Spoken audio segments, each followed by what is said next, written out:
Opa! E aí, pessoal, tudo bem? Bem-vindos aí a mais um vídeo do canal Errâncias, um canal dedicado à literatura, política e psicanálise. Eu sou o Will Franco, sou psicólogo, psicanalista, professor, escritor, e esse aqui é mais um vídeo da série de leituras, em que a gente parte de um livro, de uma leitura, para encontrar temáticas que ele encontra pelo caminho, que ele intersecciona. E o livro que eu queria trazer, vocês certamente já conhecem. Você, no mínimo, já ouviu falar dele, que é a Bíblia. Na verdade, mais especificamente, eu queria comentar um pouquinho com vocês o Pentateuco, que são os 5 primeiros livros do Antigo Testamento. Então, é a parte pico-ruxa do que é a Bíblia como um todo, que é uma série de livros, como você deve saber.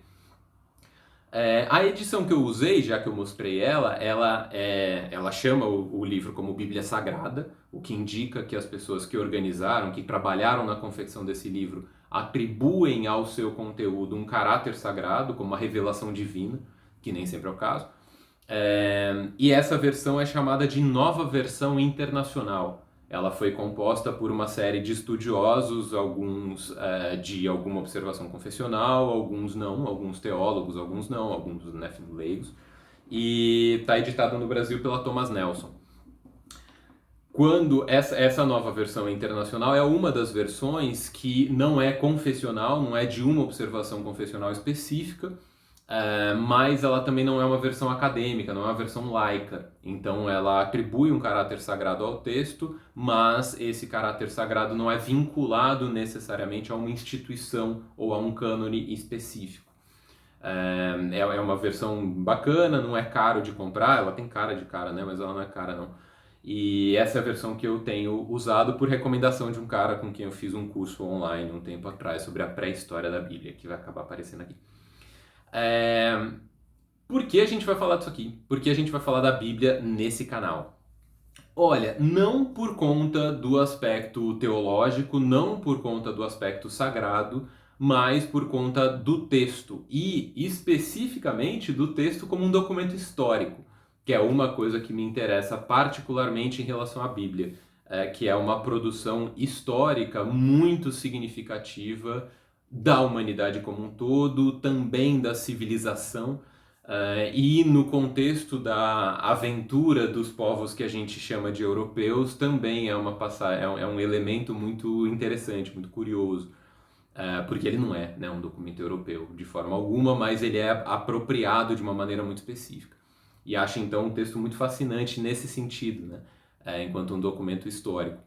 Esse texto aqui, da nova versão internacional da Nelson, ele tem uma coisa bacana nele que ele não é um texto truncado, então ele não recorre tanto a arcaísmos. Tem uma série de coisas que eu não entendo muito bem, então um pouco de arcaísmo até tem, mas ele não é um texto absolutamente inacessível. Também não é um texto feito para criança, porque é uma coisa que me irrita, não sei como é para vocês, mas essas versões da Bíblia que estupidificam todo o texto, tiram toda a nuance, tiram todo o caráter histórico, justamente.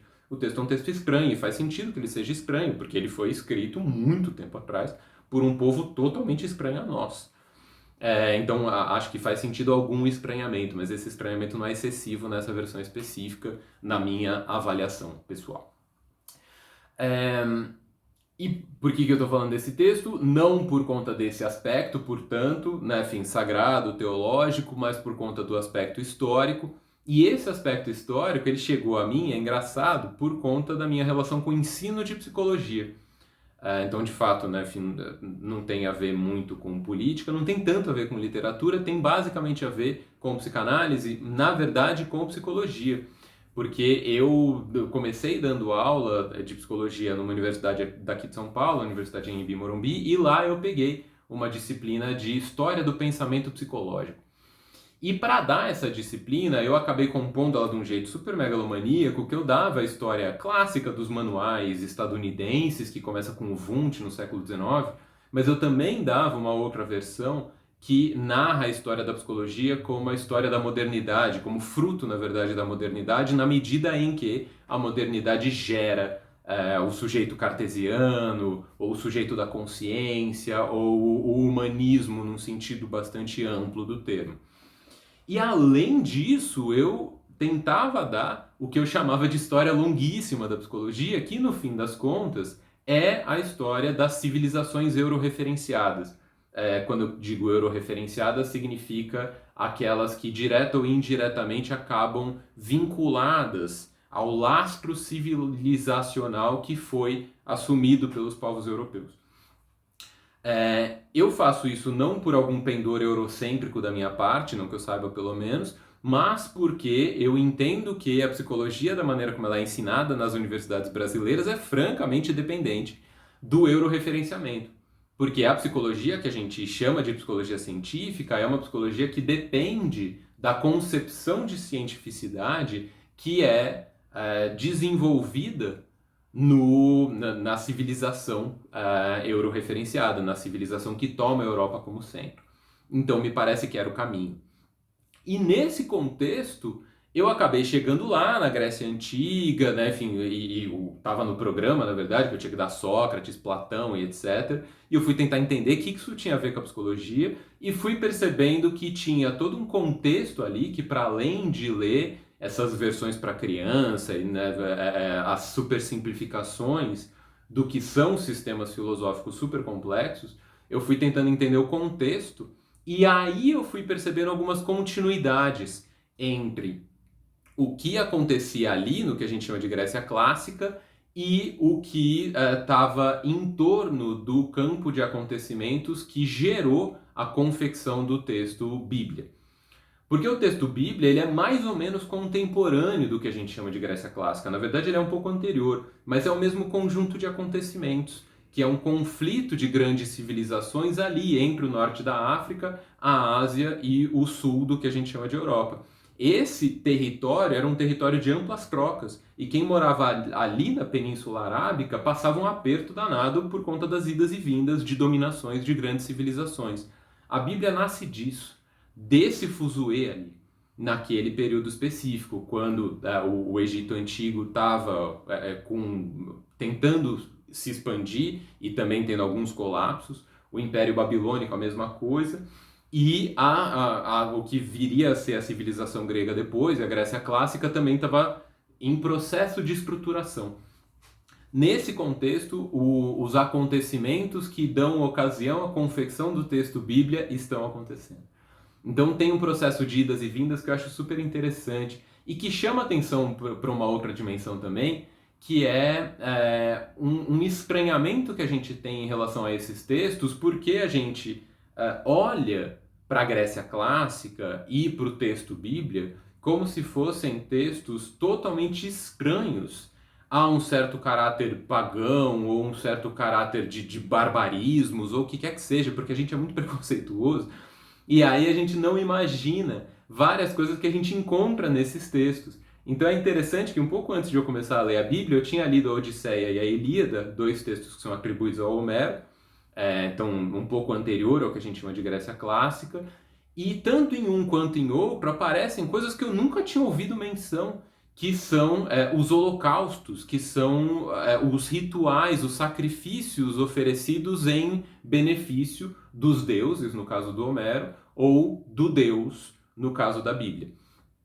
E aí esses holocaustos, então, são assim, eles pegam carneiros e ovelhas, e tem um jeito específico de matar e picotar o bicho lá, e aí eles queimam de um jeito específico também, e a ideia é que haja um odor agradável, um aroma agradável ao deus ou aos deuses.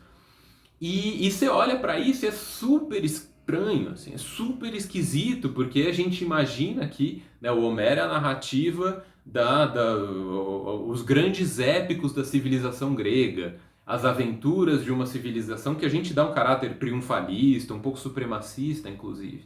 A Bíblia é a mesma coisa, a gente acaba um pouco imaginando que o que se narra ali é essa grande teologia monoteísta que tem um caráter totalmente oposto a tudo que a gente atribui aos politeísmos e paganismos e etc.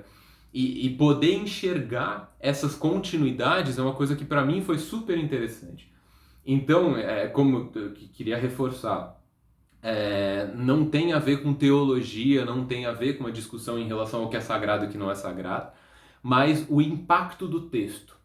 e o impacto do texto em relação à imagem que a gente faz do que são não só esses documentos, mas as civilidades que a gente associa a esses documentos. Esse ponto é um ponto que para mim foi super interessante. Ver uma continuidade, ver uma permeabilidade entre coisas que a gente em geral considera totalmente incomunicantes umas com as outras. Né? Então, os babilônios e a Grécia Antiga, você olha e fala, meu Deus, o que uma coisa tem a ver com a outra? Nada a ver. Cara, não é nada, não. Existem relações entre essas coisas, né?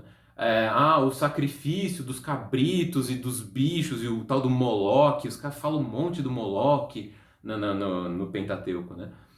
E isso tem a ver com aquela época, com o que estava acontecendo naqueles povos. E esses povos que no fim confeccionaram os textos que hoje a gente chama de Bíblia, eles estavam ali. E a vida deles também não era totalmente diferente do contexto, não era totalmente dissociada do contexto. Isso eu acho uma experiência muito interessante, você poder ler um documento como é a Bíblia, um documento histórico, e poder acessar uma versão que mostra para você que esse documento tem ele mesmo uma história. E que ele narra algo sobre a aventura civilizacional, sobre a aventura humana. Civilizacional aqui eu queria compor toda a diversidade que abarca esse campo, na verdade. Então, a despeito do euroreferenciamento, a gente consegue abrir um pouco para uma diversidade que é fundamental no fim das contas. Palavra que eu raramente uso, mas aqui eu acho que vale a pena. Então, enfim, basicamente eu acho que isso é o que me encanta nesse texto. Eu recomendo a leitura, tem umas partes, honestamente, que enquanto literatura é um pé no saco, mas é um texto muito fascinante, como um documento histórico, como um marco referencial da história do nosso país, como de quase todos os outros países. Então é muito legal poder ver. Dar uma olhada no Pentateuco. Assim. Não é um texto tão longo, o Êxodo é fantástico, o texto Êxodo é interessantíssimo, no final ele começa a ficar chato já, mas é um texto muito legal, e os outros 4 também têm momentos muito interessantes, ainda que tenha algumas coisas que são um pouco repetitivas enquanto literatura, mas vale a pena, né? Podendo ter um pouco de paciência com um texto que é estranho à grande literatura de fachada de livraria, de shopping no contemporâneo, é um texto com outra vocação, mas ele é muito interessante enquanto experiência de leitura. Então recomendo a vocês, gente, leiam o Pentateuco. Espero que vocês tenham gostado aí desse pequeno passeio autobiográfico, um pouco narrativo em relação ao que o texto trouxe para mim. E, bom, qualquer comentário, crítica, sugestão, etc., fiquem à vontade. Lembrando que qualquer coisa muito destoante do propósito desse canal, eu vou tomar a liberdade de excluir. Mas eu sei que vocês têm sido bem bacanas aqui, então espero os comentários de vocês, tá bom? Até breve, um abraço.